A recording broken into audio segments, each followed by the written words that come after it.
Good morning students.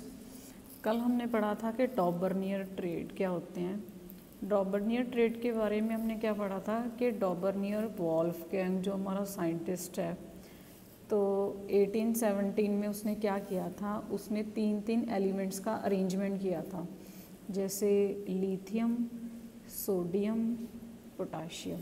ठीक है, तो उसने क्या कहा था कि लिथियम का अगर एटॉमिक मास और मैं पोटाशियम का एटॉमिक मास मैं प्लस करूं एंड अपॉन 2 करूं, यानी कि इनके एटॉमिक मास की एवरेज लूं, जो एटॉमिक मास मेरा आएगा तो वो क्या है, मिडल वाले के एटॉमिक मास के इक्वल होगा, यानी कि the atomic mass of first and the third is equal to the average atomic mass of the middle element. जैसे, लेकिन उसकी लिमिटेशन क्या रही इसमें कि उसने लिथियम, सोडियम एंड पोटाशियम ये बनाया, और कैल्शियम, स्ट्रंशियम एंड बेरियम। ठीक है, इसके अलावा क्लोरीन, ब्रोमीन एंड आयोडीन। ठीक है, इन ये सिर्फ 3 ही पेयर दे पाया, इसके बाद ये कोई पेयर नहीं दे पाया, ये इसकी लिमिटेशन है। ठीक है, उसके बाद हमने पढ़ा था कल न्यूलैंड के बारे में, Newland law. Newland law of octave भी बोलते हैं इसे ऑक्टेव क्यों बोलते हैं, द वर्ड ऑक्ट। ठीक है, ऑक्ट का क्या मतलब होता है, 8, यानी कि उसने अरेंजमेंट किया, 8 एलिमेंट्स का अरेंजमेंट किया, जैसे 1 2 3 4 5 6 7 एंड 8। तो उसने 8 एलिमेंट्स को क्या किया, अरेंज किया। तो उसने ये भी थ्योरी दी that the properties of the first element is similar to that of the every 8th element. Newland ने क्या बोला, द प्रॉपर्टीज़ होती हैं जो फर्स्ट एलिमेंट की वो सिमिलर होती हैं to that of the every 8th element. ये न्यूलैंड का लॉ था। तो उसने क्या किया, 8 एलिमेंट्स को अरेंज करना स्टार्ट कर दिया। ठीक है, तो इसकी लिमिटेशंस भी रही हैं कुछ। नंबर 1 लिमिटेशन है, ये सिर्फ एप्लीकेबल था 20 एटॉमिक नंबर तक। ठीक है, आफ्टर 20 एटॉमिक नंबर यानी कि कैल्शियम तक ये अप्लाई हुआ, और कैल्शियम के बाद ये अप्लाई नहीं हुआ 8 एलिमेंट्स वाला फंडा। और दूसरी लिमिटेशन क्या रही है इसकी, इसके टाइम पे जब न्यूलैंड का टाइम चल रहा था तो हमें सिर्फ 56 एलिमेंट्स के बारे में पता था। ठीक, हमें सिर्फ 56 एलिमेंट्स के बारे में पता था, और न्यूलैंड ने ये बात बोली कि 56 एलिमेंट्स के बाद कोई एलिमेंट हमें फ्यूचर में डिस्कवर ही नहीं होगा, कोई और एलिमेंट्स मिलेगा ही नहीं, तो जितने मिलने थे हमें मिल गए, ये बोला इसने।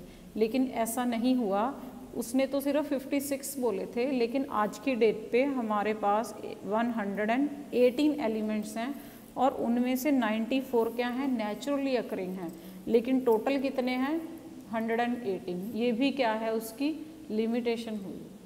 और तीसरी लिमिटेशन क्या हुई, उसने जब 8 का तो पेयर उससे बना नहीं एलिमेंट्स का, तो जैसे निकल वगैरह हो गया, कॉपर हो गया, है ना, या फिर आयरन हो गया, इन तीन को उसने क्या है, उनकी फंडामेंटल प्रॉपर्टी सिमिलर के अकॉर्डिंग उनको अरेंज कराना स्टार्ट कर दिया। क्लियर है, तो थोड़ा सा बुक में से देख लीजिए इसे। Newland law of octave, the attempt of the Dobereiner encourage the other chemist. जो डॉबर्नियर का अटेम्प्ट था उससे बाकी साइंटिस्ट भी क्या हैं, बाकी केमिस्ट भी क्या हैं, थोड़ा एनकरेज होते हैं कि जो प्रॉपर्टीज़ हैं वो सिमिलर हैं विद देयर एटॉमिक मास। इन 1866 में क्या हुआ, जो जॉन न्यूलैंड है वो क्या है, एक इंग्लिश का केमिस्ट है, उसने अरेंज करे in order of their increasing atomic mass, यानी कि जिसका एटॉमिक मास सबसे कम है उसको फर्स्ट नंबर पे, जिसका सबसे ज़्यादा उसको लास्ट नंबर पे। तो उसने ऐसा ही किया, जैसे हाइड्रोजन का एटॉमिक मास सबसे कम है उसको फर्स्ट नंबर पे, और थोरियम का एटॉमिक मास ज़्यादा है तो उसको लास्ट नंबर पे कर दिया। तो he found that 8th element has the property similar to that of the first. जो 8th एलिमेंट की प्रॉपर्टीज़ हैं वो फर्स्ट के साथ मैच हो रही हैं। He compare the octave found in the music, उसको म्यूज़िक में बहुत ज़्यादा दिलचस्पी सी, तो उसने क्या किया, जो म्यूज़िक के नोट्स होते हैं उसको उसने एलिमेंट्स के साथ कंपेयर किया। तो उसके लॉ को क्या बोलते हैं, लॉ ऑफ ऑक्टेव भी बोलते हैं या फिर न्यूलैंड लॉ ऑफ ऑक्टेव भी बोलते हैं। तो Newland law, the properties of the lithium and the sodium was found to be same.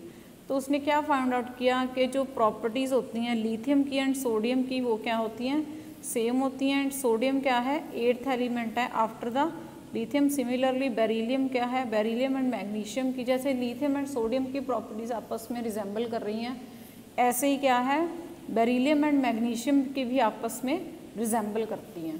Clear है? इतना ही करते हैं बेटा, आगे फिर नेक्स्ट वीडियो में कंटिन्यू करेंगे।